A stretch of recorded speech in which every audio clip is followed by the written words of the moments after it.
ফকির দিল্লি ঘুরতেছে। একজন বলছে, ভাই তোমারে তো খয়রাত করে দেখতেছি আমি সেই ছোটবেলা থেকে, খালি তুমি খয়রাত করো।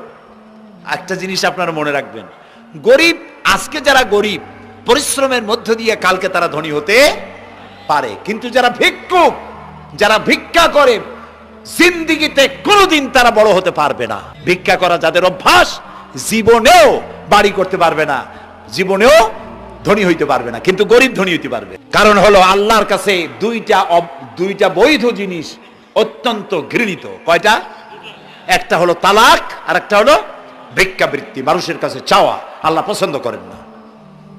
তো ভিক্ষুক ঘুরতেছে, একটা লোক বলল, মিয়া তোমার তো সারা জীবনই খরচ করতে দেখি। খরচ করবো না, করবো কি? যার কাছে যাই সে দেয় 4 আনা 2 আনা 1 টাকা, এর বেশি তো দেয় না, তেদি আমি কেমনে বড় লোক হবো? কয় যে তুমি বাদশারে চোখে দেখো না, বাদশারে চোখে দেখো না। কয় বাদশার কাছে কি আমার মতো লোক যাইতে পারে নাকি? কল না, যাইতে হবে, যাও। বাদশা একবার যাবা, এমন দেওয়া দেবে জীবনে আর তোমার খরচ করা লাগবে না। পাতি শিয়ালের পিছনে ঘুরে তো লাভ নাই। পাতি শিয়ালে খায় মুরগি, তোমার একটা ঠ্যাং দেবে, দাঁতের খেলালের কাজও হবে না। বাঘের পিছনে ঘোরো, বাঘে খায় গরু আর হরিণ, একটা রান দিলে তুমি 1 সপ্তাহ খাইতে পারবে। তো বলছে বাদশার কাছে যাও। তো বাদশারে পাবো কই? কই তো দেখলাম কেবল মসজিদে ঢুকলো। তারপরে ফকির গিয়ে দাঁড়ায় আছে বারান্দায়, দেখে যে উনি বাদশা ভেতরে বসে হাত তুলে আছে ভাবে, আর চোখ দিয়ে পানি পড়ে দাড়ি ভিজে ভিজে পড়তেছে। নামাজ শেষ করে, মোনাজাত শেষ করে বাদশা বেরিয়েছেন। কোন বাদশা? শাহজাহান। বাইরে আসার পর ফকির বলল, আসসালামু আলাইকুম বলে ফকির রওনা করছে। বাদশা বলে, দাঁড়াও, তুমি যে রওনা করলা, তোমার তো ভিক্ষুক মনে হয়, আর লোকেরা যারা ভিক্ষুক না তারাও তো আমার কাছে চায়, আর তুমি তো ভিক্ষুক, চাইলে না কেন কিছু? ভিক্ষুক বলে, জাহাপানা, আমি কিছু চাইতেই এসেছিলাম আপনার কাছে, কিন্তু আপনার করুণ অবস্থা দেখে আমার জ্ঞানের চোখ খুলে গিয়েছে। আমি দেখতে পেলাম আমি যার কাছে চাইতে এসেছি, আমি তো কান্দি না, হাতও পাতি নাই। যার কাছে চাইতে আসতাম দিল্লির সম্রাট, আবার কোন সম্রাটের কাছে হাত পেতে ভিক্ষুকের মতো কি জানি চায়, আর চোখ দিয়া পানি পড়ে দাড়ি ভিজে ভিজে পড়ছে। আমার জ্ঞানের চোখ খুলে গেছে, দুনিয়ার বাদশার কাছে আর চাইবো না। বাদশা কান্দে যে বাদশার কাছে, তার কাছেই চাইবো। প্রিয় ভাই সব, এই জন্যে জিহ্ন সাফ করে ফেলুন। দুনিয়ার কোনো মানুষের জন্য, মানুষের কাছে নয়, কোনো কবরে নয়, কোনো কারো কাছে নয়, আল্লাহ তাআলার কাছেই আমরা নামাজের মধ্যে ঘোষণা করেছি, ইয়াকা না'বুদু ওয়া ইয়াকা নাস্তাঈন। আল্লাহ তাআলা, তোমার একমাত্র ইবাদত করি, তোমার কাছেই সাহায্য চাই। কাজী সাহায্য আল্লাহর কাছে। কার কাছে চাইবো বলেন? আল্লাহ আমাদের ঈমান পোক্ত করে দিন। আমরা বলি আমিন, আমরা বলি আমিন। অসুখ বিসুখ হইলে পরে ধৈর্য ধরবেন। অনেক মানুষ আছে জ্বর হইলে কয় যে এত নামাজ পড়ি খালি জ্বর আমারই হয়, এত রোজা রাখি, ভালো ভালো কাম করি, আমার ছেলের অসুখ মোটে সারি না। এই জাতীয় কথা বলবেন না। মুমিনের পায়ে যদি কাঁটাও ফোটে, সওয়াব থেকে খালি নাই। ধৈর্য ধরতে হবে। কাঁটা ফুটছে, বলেন ইন্না লিল্লাহ। আজাবান লিল মুমিন, মুমিনের জন্য বড়ই আশ্চর্য ব্যাপার, বিপদ হইলেও শুকর আদায় করে, আর সুখে থাকলেও শুকর আদায় করে। সুবহানাল্লাহ বিহামদি। বিপদ আসলে সে বলে ইন্না লিল্লাহি, বলেন ইন্না লিল্লাহি ওয়া ইন্না ইলাইহি রাজিউন। আর যখন শান্তি আসে বলে আলহামদুলিল্লাহ। দুই অবস্থায় তার জন্য নিয়ামত আল্লাহর তরফ থেকে সে পায়, আলহামদুলিল্লাহ। প্রিয় ভাই সব, তো আল্লাহর উপর ঈমান আনার জন্য কয়টা শর্ত বলছিলাম? এই যে প্যাচ লেগে গেছে, কয় যে 3টা। আল্লাহর উপর ঈমান আনার জন্য শর্ত কয়টা? 4টা। 4টার বলছি কয়টা? আরেকটা হচ্ছে আল্লাহর কুদরত, এ বিশ্বাস করা। আল্লাহর কুদরত মানে শক্তি। আল্লাহর কিছু বিশ্বাস করবেন, বলেন জোরে? শক্তি। আকাশ এবং জমিনে শক্তিশালী কে? কিন্তু আমার দেশের জনগণ, কিছু কিছু রাজনীতিবিদরা বলে জনগণই নাকি সকল ক্ষমতার, সকল শক্তির উৎস। কি পাগল! তুমি ক্ষমতার উৎস? নাকের মধ্যে ময়লা, দাঁতে ছাতা, পেটের মধ্যে দুর্গন্ধ ভরা, ক্ষমতার উৎস। আশ্চর্য কথা। এই যে ক্ষমতার উৎস, হাজার হাজার লোক এখানে বসা, 2টা ভাউয়া ব্যাংক যদি 2 কোণা দিয়ে ঢোকে, ভাউয়া ব্যাংক চেনেন? বিগ সাইজের ব্যাংক, 2টা যদি দুই দিক দিয়ে ঢোকে লাফাইতে লাফাইতে, সামনে যারা আছে এমনি লাফাবে। অন্তত টঙ্গী তামিরুল মিল্লাত মাদ্রাসা ছাড়াইয়া তারপরে ফিরে তাকায় বলবে, ভাই আমরা দৌড়াই কেন? ব্যাংকের সামনে অসহায়, বল্লা ভীমরুলের সামনে অসহায়, সাপের সামনে বিচ্ছুর সামনে অসহায়, তারা কয় সকল ক্ষমতার উৎস জনগণ। কপাল পোড়া, ক্ষমতার উৎস জনগণ নয়। এটা কোরআনের সাথে কন্ট্রাডিকশন হয় এ কথায়। আল্লাহ বলেছেন আন্নাল কুওয়াতা লিল্লাহি জামিয়া, সকল ক্ষমতার উৎস কে? চিল্লায় বলো ক্ষমতা কি দেখছেন? মাত্র 1.5 মিনিট। কয় মিনিট? মাত্র 1.5 মিনিট। আল্লাহ বলেছেন কোন? সাথে সাথে তামিলনাড়ু, মালয়েশিয়া, ইন্দোনেশিয়া, থাইল্যান্ড, মালদ্বীপ, শ্রীলঙ্কা 2 লক্ষ লোক শেষ, 1 লক্ষের খোঁজ নাই। সমুদ্রের পানি 33 ফিট উঁচু হয়ে এসছে। সুবহানাল্লাহ কই দিচ্ছে করে না? বিজ্ঞানীরা বলেছেন ভারত মহাসাগরের তলদেশে ফাটল ধরেছে, ওর কয়েক কিলোমিটার নিচে ভূমিকম্পের উৎপত্তি হয়েছে। ভারত মহাসাগরের পানি 3 হাত না 4 হাত, কত কিলোমিটার আল্লাহই জানে। এই কয়েক কিলোমিটার নিচে যে মাটি, সেই মাটিরও কয়েক কিলোমিটার নিচে ভূমিকম্পের উৎপত্তি। এখান থেকে ভূমির কম্পন হয়েছে, সেই ভূমিকম্পে সমস্ত মহাসাগরের মধ্যে, ভারত মহাসাগরের মধ্যে জলকম্পন শুরু হয়েছে। পানির কম্পন, মাটির কম্পন একসাথে 4 তলা পরিমাণ উঁচু হয়ে পানি চলে আসছে। বাড়ি গাড়ি সব কিছু খড় কুটার ন্যায় সব উড়িয়ে দিয়েছে। এগুলোর কপাল পোড়া নাস্তিক যেগুলি, তারা বলে প্রাকৃতিক দুর্যোগ। ওর বাপের মাথা। আচ্ছা প্রাকৃতিক দুর্যোগ, প্রকৃতি কি? কোন জন্তুর নাম? প্রকৃতি কোন জন্তু জানোয়ারের নাম? প্রকৃতি নিজে চলে না কেউ তাকে চালায়? কে চালায়? কপাল পোড়ারা তা বোঝে না। বিশ্ববিদ্যালয়ের শিক্ষক হয়েছে, আল্লাহ দিয়ে আসি কোথায়?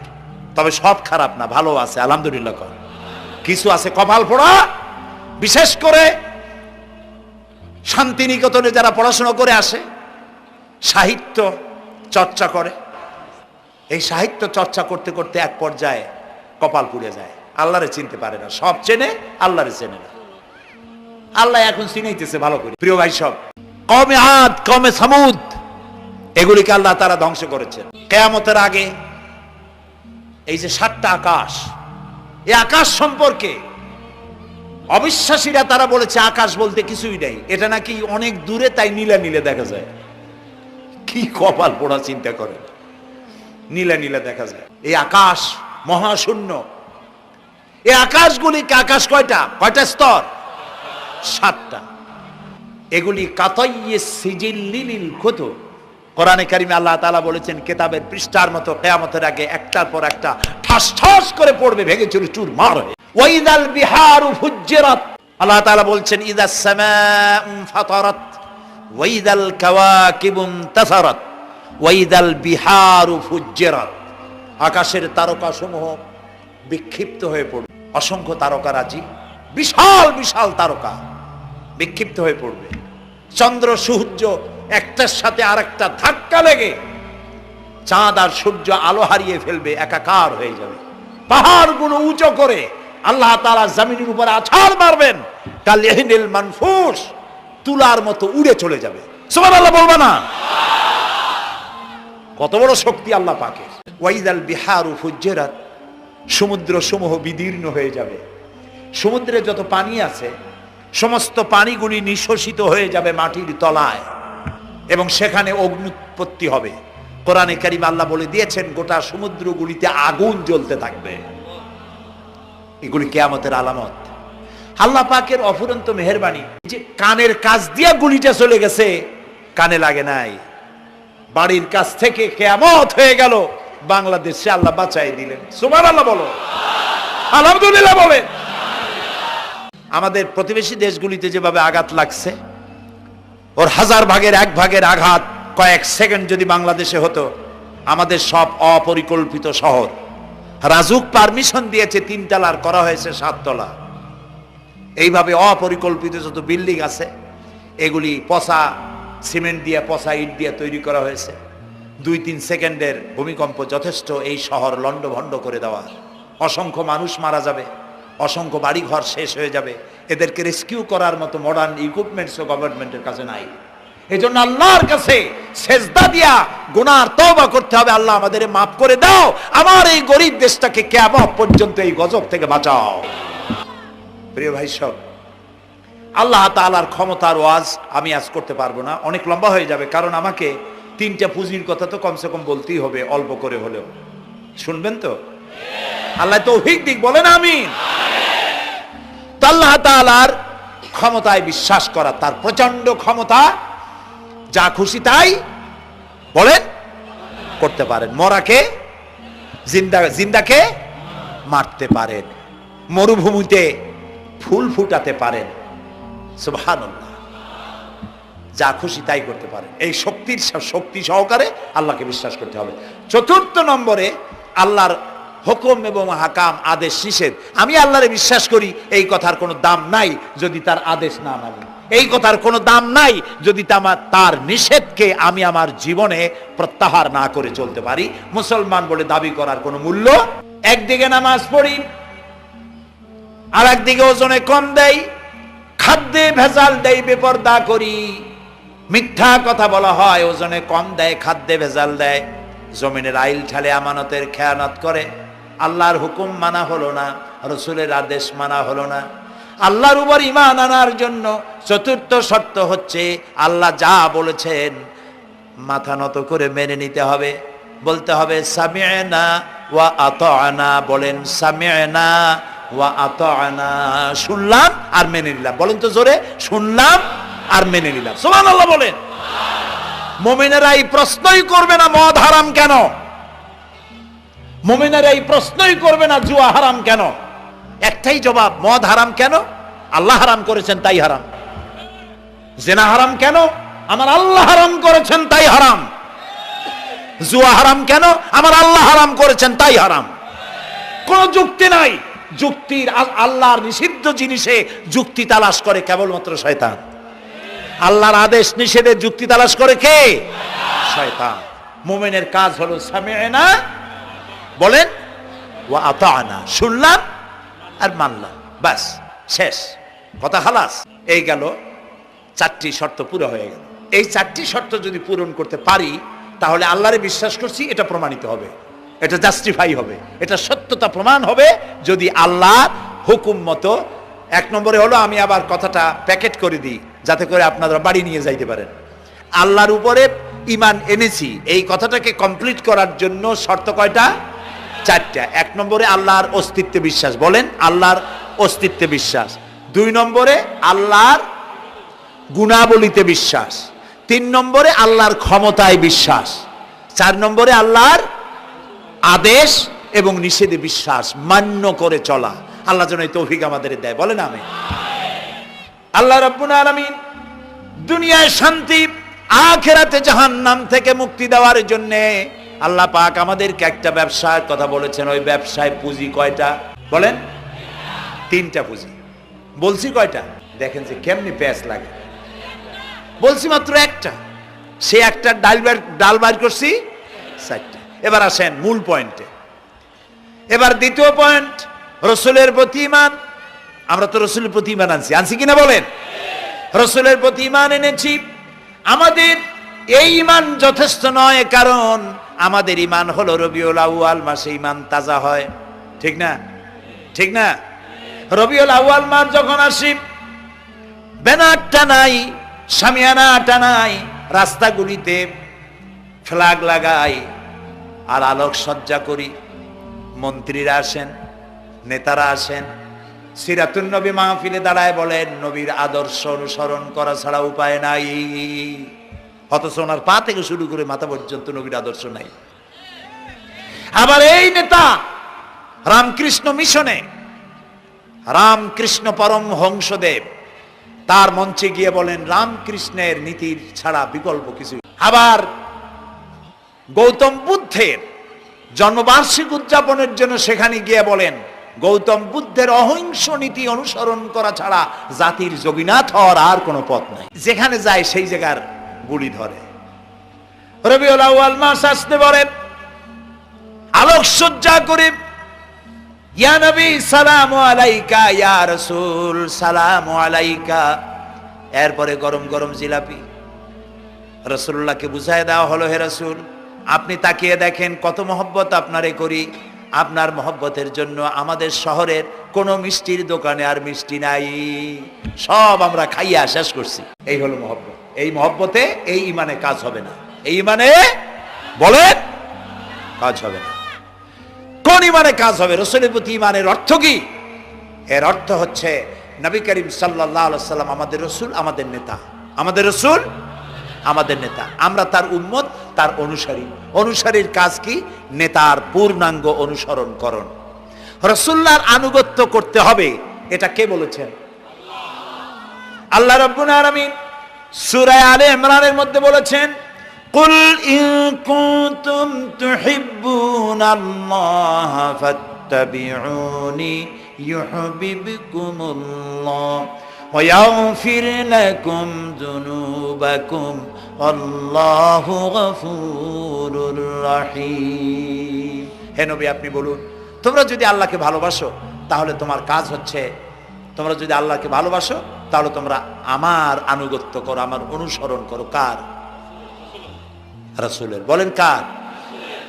রাসূলের অনুসরণ যদি তোমরা করো, খেয়াল করে শুনতেছেন তো? আল্লাহ তাআলা বলছেন নবী আপনি বলেন, তোমরা যদি আল্লাহকে ভালোবাসো, তোমাদের এই দাবি যদি সত্য হয়, তাহলে আমার অনুসরণ করো, আমার আনুগত্য করো। আমার অনুসরণ, আমার আনুগত্য করলে পরে তোমাদেরকে আল্লাহ রাব্বুল আলামিন ভালোবাসবেন এবং তোমাদের তামাম জিন্দেগির সমস্ত গুনাহ খাতা আল্লাহ তাআলা মাফ করে দিবে। আমরা কি গুনাহ মাফ করাইতে চাই? বলেন চাই? আসুন রাসূলের আনুগত্য করুন। রাসূলের আনুগত্য কিরকম?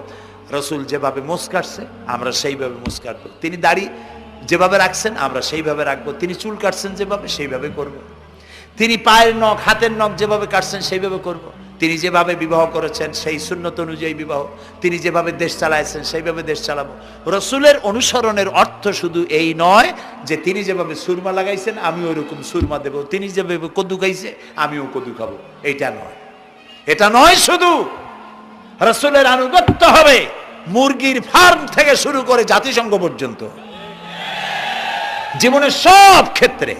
আর বিশ্বাস করতে হবে তিনি শেষ নবী, তারপরে আর কোন নবী আসবে না। আল্লাহ রাব্বুল আলামিন সূরা আহজাবের মধ্যে বলেছেন, মা কানা মুহাম্মাদুন আবা আহাদিম মির রিজালিকুম ওয়ালাকির রাসূলুল্লাহি ওয়া খাতামান নাবিয়্যিন। মুহাম্মদ সাল্লাল্লাহু আলাইহি ওয়াসাল্লাম তোমাদের কোন পুরুষদের পিতা নন, তিনি আল্লাহর রাসূল এবং তাকে দিয়ে নবুয়তের মিশনকে খতম করে দেওয়া, কমপ্লিট করে দেওয়া হয়েছে। আর কোন নবী? রাসূলুল্লাহ বলেছেন লা নাবিয়্যা বাদি ওয়ালা রাসূল, আমার পরে আর কোন নবী আসবে না, রাসূল আসবে না। কথা বুঝে আসছে? আল্লাহর নবীর পরে আর কোন নবী হবে না। আল্লাহর নবী বলেছেন একটি ইমারত তৈরি করে তার ভিতরে একটা ইট যদি খালি থাকে, একটি ইটের জায়গা যদি শূন্য থাকে, তাহলে সকলের চোখে ধরা পড়বে। ওই ইটখানা দিলে পরে বিল্ডিংটা কমপ্লিট হয়ে যায়। নবুয়তির যে ইমারত আল্লাহ তৈরি করেছিলেন, ওর ভিতরে একটা ইটের অভাব ছিল। আল্লাহ পাক আমাকে দিয়ে সেই শূন্য জায়গা পূরণ করে দিয়ে নবুয়তের মিশনকে কমপ্লিট করে দিয়েছেন। রাসূলুল্লাহ বলেছে আমার পরে আর কেউ নবী হবে না। পৃথিবীর সব মুসলমানদের আকীদা মুহাম্মদ সাল্লাল্লাহু আলাইহি ওয়াসাল্লামের পরে যদি কেউ নবুয়তের দাবি করে সে কাফির, হাজার বার কাফির। তারা যারা তাকে যারা নবী মানবে তারাও রাসূলুল্লাহ বলেছেন আমার পরে 30 জন মিথ্যেবাদী নবুয়তের দাবি করবে। তার মধ্যে একজন তো দাবি করছে রাসূলের জীবদ্দশায়, একটা ছিল মেয়ে লোক আর একটা ছিল পুরুষ। পুরুষটার নাম ছিল মুসাইলামা কাযযাব, নামই ছিল কাযযাব। কাযযাব মানে মিথ্যাবাদী। দেখছেন অবস্থা, নামই মিথ্যা। উম্মতেরা কইল যে আপনি তো একজন নবী, আমরা সৌভাগ্য আর দুর্ভাগ্য হোক আপনারা নবী বলে মানলাম। মুহাম্মদ সাল্লাল্লাহু আলাইহি ওয়াসাল্লামের কাছে প্রায় জিবরাইল আসে আর ওহী আনে, আর আপনি আমাদের কোনো ওহী দিতে পারলেন না পর্যন্ত। কয় যে কেবল না নবী হইলাম, অপেক্ষা করো, ওহী আসবেন। বেশ কিছুদিন যাওয়ার পর খুব চিন্তা ভাবনা করে কয় যে ওহী একটা আসছে। উম্মতেরা সব দৌড়ে আসছে, কি ওহী? কয় যে এইমাত্র শেষ রাত্রে জিবরাইল আসছিল, আইসে আমারে কয়ে গেল একটা সূরা নাজিল করলো। সূরাটা কি? ইন্না আতাইনাকাল আকাক ফাসাল্লি লিরাব্বিকা ওয়াজআক ইন্না শানিয়াকা হুয়াল আবলাক। উম্মতেরা কয় সর্বনাশ, এই সূরা পড়তে গেলে তো আমরা কাইসা মরে যাব। এর অর্থ তো খুব বিকায়দা। এ কি সূরা নাজিল হইলো আপনার উপরে? ইন্না আতাইনাকাল আকাক, মানে আমি তোমাকে হুতুম পেশা দান করেছি, সুতরাং তুমি তোমার প্রভুর উদ্দেশ্যে নামাজ পড়ো আর চিৎকার মারো, কারণ তোমার শত্রুরা সাদা এবং কালো বর্ণের। আমরা তো আগামাথা কিছু বুঝলাম না, কি ওই? আচ্ছা ঠিক আছে, পয়গম্বর মুহাম্মদ সাল্লাল্লাহু আলাইহি সাল্লামকে তার উম্মতেরা নিয়ে যায় তাদের বাগানে, মাঝে মধ্যে নিয়ে যায়। নিলে পরে যে কুয়ায় পানি থাকে না, শূন্য কুয়া পানিতে ভরে যায়। যে গাছতলা দিয়ে তিনি হেঁটে যান, যে খেজুর গাছে খেজুর নাই, সেই গাছতলা দিয়ে রাসূল হেঁটে গেলেন, গাছে ফল ধরে যায়। আপনি তো এরকম কিছু দেখাইতে পারেন না। কয় তোমরা তো আমার নেও না, চলো না যাই। নিয়ে গেছে, যাইয়া দেখে যে কুয়ার পাড় দিয়ে যায়, যে কুয়ায় পানি থাকে তা থাকে না, শুকায় যায়। যে গাছতলায় দিয়ে যায়, ওই গাছে খোরমা থাকলে সাথে সাথে খড়গুড়ি ঝরে যায়। উম্মতের কয় কি একটা কপাল পড়ো নবী পাইলাম বাকি। আল্লাহ তারে শেষ করছে দুনিয়া থেকে, জাহান্নামে চলে গেছে। সেই মহিলাটাও গেছে, সেও গেছে। রাসূলুল্লাহ বলেছেন এইরকম 30 জন মিথ্যাবাদী নবুয়তের দাবি করবে কিয়ামতের আগ পর্যন্ত। গোলাম আহমদ কাদিয়ানী, এ হলো ইতিহাসে আমরা যদ্দ পাই তার পর্যন্ত 28 জন হয়েছে। মুহাম্মদ সাল্লাল্লাহু আলাইহি সাল্লামের ইন্তেকালের পর ওকে নিয়ে হয়েছে 28 জন। কয়জন হইল? বাকি আছে কয়জন? তাই বলে কিয়ামত যে এই 2 জন হইলি আগামী বছর বা 5-6 বছরের মধ্যে কিয়ামত হবে, ওইটা চিন্তা করেন না। এই পৃথিবীতে একটা লোক আল্লাহ শব্দ উচ্চারণ করার যদি থাকে, কিয়ামত সে পর্যন্ত হবে না। সুতরাং বহুত দেরি আছে কিয়ামতে। তবে ওর মতো আরো শয়তান 2 জন আসবে। গোলাম আহমদ কাদিয়ানী বলল, আমি পয়গম্বর, আমি নবী, আমার উপরে ওহী আসে। তো তার সঙ্গে ওই যুগের বড় আলেম মাওলানা আতাউল্লাহ শাহ বুখারী রহমতুল্লাহ আলাইহি, তিনি বললেন, আচ্ছা তুমি যে নবুয়তের দাবি করো, এই শক্তি তুমি পাও কই? কয় যে আমার শক্তি তো কোরআন, কোরআনের মধ্যেই আছে আমার কথা। কোথায়? কয় সূরা সফের মধ্যে আছে, ইয়াতি মিন বাদি ইসমুহু আহমদ। ঈসা আলাইহিস সালাম আমার ব্যাপারে ফোরকাস্ট করেছেন, ভবিষ্যৎবাণী দিয়েছেন যে আমার পরে একজন আসবে, তার নাম হবে আহমদ। আমি তো সেই আহমদ। মাওলানা বুখারী বলছেন, বেকুব, ঈসা আলাইহিস সালাম যার কথা বলেছেন তার নাম, ঈসা আলাইহিস সালাম যার কথা বলেছেন তার নাম হলো ফকাত আহমদ, আর তোমার নাম হলো গোলাম আহমদ। তাহলে এতে করে বোঝা যায় ঈসা আলাইহিস সালাম যার কথা বলেছেন তুমি সেই আহমদের গোলাম, তো তুমি নবুয়তের দাবি করো কেন? গোলাম আহমদ কয় যে হুজুর, আমার নামের আগে গোলাম বৈশা একটু সমস্যা হয়েছে, ঠিক, তো গোলামটারে যদি বাদ দেই তাহলে তার আপনি আপত্তি করতে পারেন না, আমি আহমদ থাকি আর আপনি আমার উম্মত হয়ে যান। আমি আমার কথা ঈসা আলাইহিস সালাম বলেছেন। মাওলানা বুখারী বলছেন, দেখো তোমার ফতোয়া অনুযায়ী তুমি বলছো নামের প্রথম অংশ বাদ দিয়া শেষের অংশ নিয়ে তোমার উপর ঈমান আনতে, তাহলে আমার নাম আতা আল্লাহ। তোমার ফতোয়া অনুযায়ী আমার নামের প্রথম অংশ বাদ দিলাম, আতা গেছে, থাকছে আল্লাহ। আর আল্লাহ হয়ে বলছি তোর মতো গাধারে আমি নবুয়ত দেই নেই। এরপর এই শয়তানের মউত হলো কোথায়? বলেন কোথায়? পায়খানার ভিতরে। এই কাদিয়ানীরা, গোলাম আহমদ কাদিয়ানী কাফের, ওরে যারা নবী বলে মানে তারাও কাফের। প্রিয় ভাই সব, পৃথিবীর 48টি মুসলিম দেশ কাদিয়ানীদেরকে নন মুসলিম মাইনরিটি হিসেবে ঘোষণা দিয়েছে রাষ্ট্রীয়ভাবে। সৌদি গভর্নমেন্ট আইন পাশ করেছে, কিয়ামত পর্যন্ত কাদিয়ানীরা মক্কা মদিনায় প্রবেশ করতে পারবে না। কাজী তাদের ব্যাপারে উচ্চবাচ্য কথা বলতে গিয়ে ব্যারিস্টার হন, আইনজীবী হন, যেই হন, খতমে নবুয়তের আন্দোলন যারা করে তাদের ব্যাপারে কথা বলতে গিয়ে মুখ সামনে কথা বলবেন। এদেশের মানুষ শহীদ হয়ে যাবে, কাদিয়ানীদেরকে বরদাস্ত করবে না।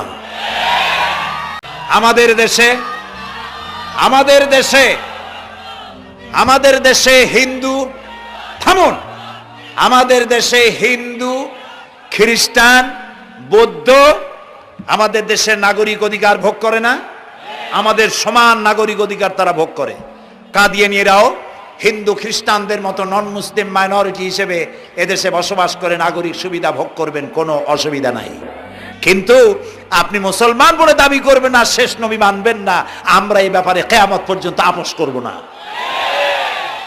কেবলমাত্র মূর্খ, দালাল, হারামখোর তারাই কাদিয়ানীদের পক্ষ অবলম্বন করতে পারে, ইমানদারেরা পারে না। কাদিয়ানীরা যে সব মসজিদ তৈরি করে, এগুলি মসজিদ নয়, এগুলি উপাসনালয়। হিন্দুদের মন্দিরকে যেভাবে আমরা সম্মান করি, ওদের উপাসনালয়কে সম্মান করি। কিন্তু কাদিয়ানীরা যতদিন মুসলমান নামের পরিচয় দিতে থাকবেন, আমরা আমাদের অধিকার আদায়ের জন্য সুশৃঙ্খলভাবে গণতান্ত্রিক পদ্ধতিতে আমরা এই অধিকার আদায়ের চেষ্টা করব। খতম নবুয়তের আন্দোলন কোনো রাজনৈতিক আন্দোলন নয়, এটি আমাদের ইমানের আন্দোলন। যারা আন্দোলন করতেছেন তারা আমাদের ফরজে কিফায়ার দায়িত্ব পালন করছেন। প্রিয় ভাই সব, রাসূলের প্রতি ঈমান আনতে হলে এরকম ঈমান আনতে হবে, তারপরে আর কোনো নবী আসবে না। তারপরে কথা হলো তাকে অনুসরণ করতে হবে পায়ের নখকাটা থেকে শুরু করে মাথার চুল পর্যন্ত, জীবনের সব ক্ষেত্রে রাসূলের অনুসরণ করতে হবে। তিনি সেনাপতি ছিলেন, শ্রমিক ছিলেন, পিতা ছিলেন, নানা ছিলেন, স্বামী ছিলেন, ঠিক না? তিনি রাষ্ট্রপ্রধানও ছিলেন। প্রিয় ভাই সব, এই যে আল্লাহ রাব্বুল আলামিন মুসলমানদেরকে পৃথিবীর মধ্যে সবথেকে বেশি শান্তি প্রিয় করেছেন, কোন আলহামদুলিল্লাহ। তোমরা আমার মক্কা যাইয়া দেখো, মক্কা মদিনায় যাইয়া দেখো, আমাদের কও সন্ত্রাসী। মক্কা মদিনায় লক্ষ লক্ষ মানুষ এই যে সব চলে গেছে, এখন কোথায় গেছে? সারা পৃথিবী থেকে মানুষের এখন ছুটছে পৌঁছে গেছে, আর পথে আছে, প্লেনে আছে, নদীতে আছে, গাড়িতে আছে। সুবহানাল্লাহ, লক্ষ লক্ষ মানুষ চলে গেছে, সবার একই ড্রেস, একই গন্তব্য, একই স্লোগান, লাব্বাইক আল্লাহুম্মা লাব্বাইক।